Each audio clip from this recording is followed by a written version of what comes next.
Shalom, shalom. First ones give all praise and honor glory to Yahweh, Ba'ashem, Yahushua, Ba'ashem, God Kodash, the one set apart those game list on. That takes the order, which was safe truth charity. Now just gonna get into this one basically how Israel do not want to follow the laws. It's Hosea 4:6. My people are destroyed for lack of knowledge, because thou hast rejected knowledge, I will also reject thee. That thou shalt be no priest to me, seeing thou hast forgotten the law of thy power, I will also forget thy children. So because our people are destroyed for lack of knowledge, and because they rejected knowledge, the Lord's gonna reject them because guess what? They didn't want to follow the laws, such as the commandments of Yahweh Shah. Isaiah 1 and 2. Give ear, O heavens, and give ear, O earth, for Yahweh has spoken. I have nourished and brought up children, and they have rebelled against me. What's the nation of Israel? Most of them, two-thirds of our people came against Yahweh Shah. The ox knoweth his owner, and an ass his master's crib. But Israel doeth not know. My people doeth not consider.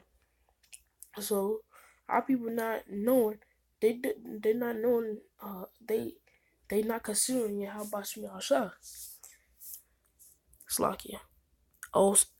Sinful nation, a people laden with iniquity, seed of evildoers, children that are corrupters. They have forsaken Yahweh. They have provoked the Holy One of Israel unto anger. They are going away backward. So it's a sinful kingdom, a people laden with iniquity, a seed of evildoers. So the Lord calling them evildoers because guess what? They disobeyed the laws, statutes, commandments of Yahweh Shah. Why should ye be stricken anymore? Ye will revert more and more. The whole head is sick and the whole heart is faint. So I'm gonna play this video because this is how our people got to that place. Bro, because they disobeyed Yahweh Shah, this was happened to them. The slave ships were filled with pain, suffering, and death. In the 1500s, Europeans saw enslaved Africans as a source of inexpensive labor for their So they're not Africans, they're Israelites. colonies. European planters established plantations or huge farms in North America, South America, and the Caribbean. As the plantations grew, more slaves were needed to work on them.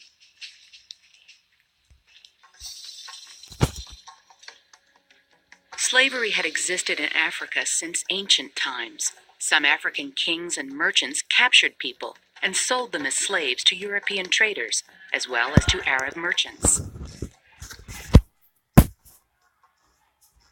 When the demand grew, kings often sent their warriors to attack neighboring villages for slaves.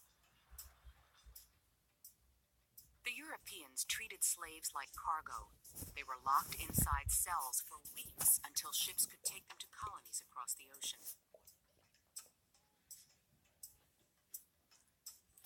For slaves, life during the Middle Passage was a nightmare. Even crew members were shocked by the conditions in the slave holds. When I had to enter the slave deck, I was forced to crawl over the slave. The Negroes are frequently packed so close together that they have not so much room as a man in his coffin. I was so overcome with the heat, dense and foul air, that I nearly fainted.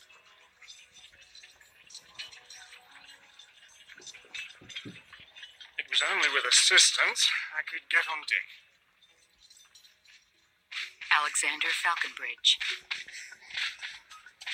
Although the transatlantic slave trade, the bringing of slaves from Africa to the Americas, was abolished by U.S. law in 1804, some traders chose to ignore the law. They continued to capture Africans and transport them across the Atlantic.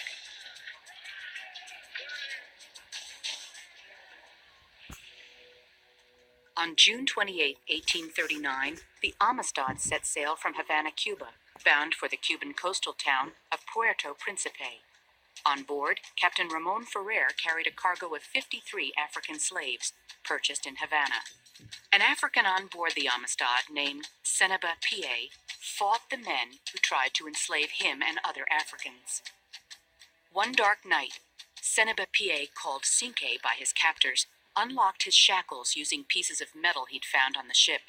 Working quickly, he freed the rest of the slaves, and they prepared to attack their captors.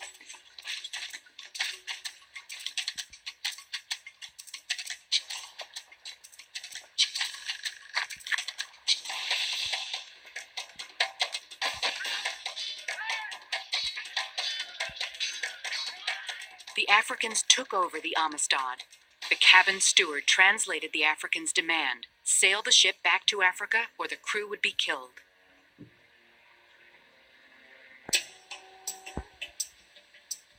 Instead of sailing for Africa, the currents of the Gulf Stream pulled the Amistad north.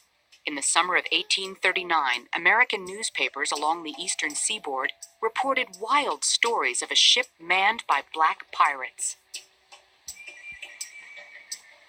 An American ship called the Washington found the Amistad and captured it. The ship, including the Africans, was taken into custody.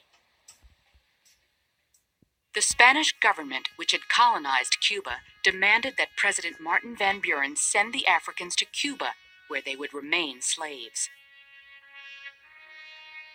But former President John Quincy Adams thought that the slaves should remain free.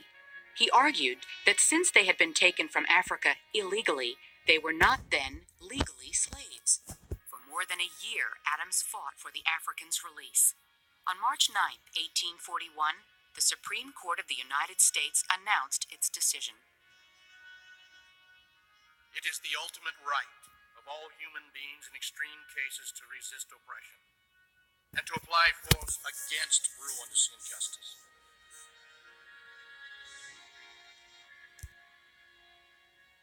Seneba Pie and the other captives were freed. The United States Supreme Court had recognized... Okay, that was it, but the point I wanted to get at was how he was enslaved, because guess what?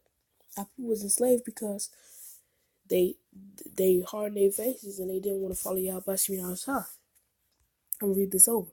Isaiah 1:2. Hear, O heavens, and give ear, O earth, for Yahweh hath spoken. I have nourished and brought up the children, and they have rebelled against me. You want to break it down? So I can read it over. Isaiah 1:2. Hear, O heavens, and give ear, O earth, for Yahweh hath spoken. I have nourished and brought up children, and they have rebelled against me. I mean, that part that we rebelled part. Now I'm gonna keep going so you better understand. Verse 3. The ox knoweth Just start over, Slakia. Isaiah 1:2. Hear, O heavens, and give ear, O earth, for Yahweh hath spoken, and I have nourished and brought up the children, and they have rebelled against me. The ox knoweth his owner, and the ass his master's crib, but Israel doeth not know, my people doeth not consider. Yeah, Con. That's a great point, because our people don't care for who we are. All right, our people don't care at all. All right. And that was for the part when they said that they don't consider. This Isaiah 30:1. Woe to the rebellious children, saith Yahweh, that take counsel, but not of me, and that cover with a covering, but not of my spirit, that they may add sin to sin. Now we're done to verse 9. Isaiah 30:9. That this is a rebellious people, lying children, children that will not hear the law of Yahweh, which say to the seers, see not, and to the prophets, prophesy not. Unto us right things, speak unto us smooth things, prophesy deceits. So it says that this is a rebellious people. So if you look up that word rebellious, go back to Salakia. A bitter people that don't care. rebel. All right. And a lying children that will not hear the law of Yahweh. They not hear the law of Yahweh. Watch me, Asha. Yeah, that's 2/3. And that's why this gonna happen to him. And we're gonna end it off with this. Zechariah. You keep going. Zechariah 13:8. And it shall come to pass that in all the land saith Yahweh, 2 parts of the land shall be caught up in the house, but the third shall be left remaining. And I will bring the third part to the fire, and will refine them as silver is refined, and will try them as gold is tried. They shall call on my name, and I will hear them. I will say, it is my people, and they shall say, Yahweh is my power. I'm breaking down. So it says, he gonna bring the third part through the fire, and they gonna get destroyed because of the lack of knowledge they had. As I read in Hosea 4:6, how they got lack of knowledge, and y'all busting down shop rejected them. Isaiah 66.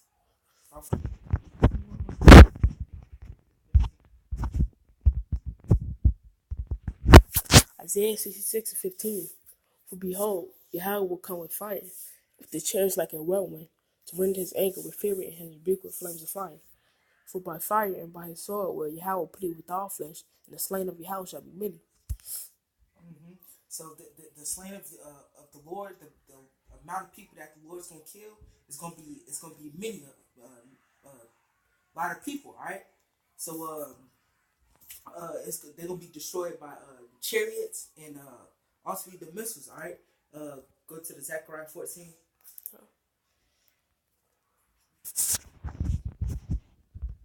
Zechariah 14:12. And this shall be the plague wherewith Yahweh will smite all the people that have fought against Jerusalem. Their flesh shall consume away, and while they stand upon their feet. It's a people before it's a place. All right. So the ones that y'all fight against, and the only people that's teaching the truth out here is us. All right. So if that's the case, y'all you scoffers, you always fighting against us. All right. So you're gonna be destroyed. Their flesh shall consume away while they stand upon their feet, and their eyes shall consume away in their holes, and their tongue shall consume away in their mouth. So you can consume away. You can feel all your whole body just dying off because guess what? You didn't listen. You got something else? So with that, we give all praise and all glory to Yahweh, Ba'ashem, Yahushua, Ba'ashem, Wakar Kodash, the walls of the apostles, get millstone, Sates the Arak, put to accept you for charity. Shalom. Shalom.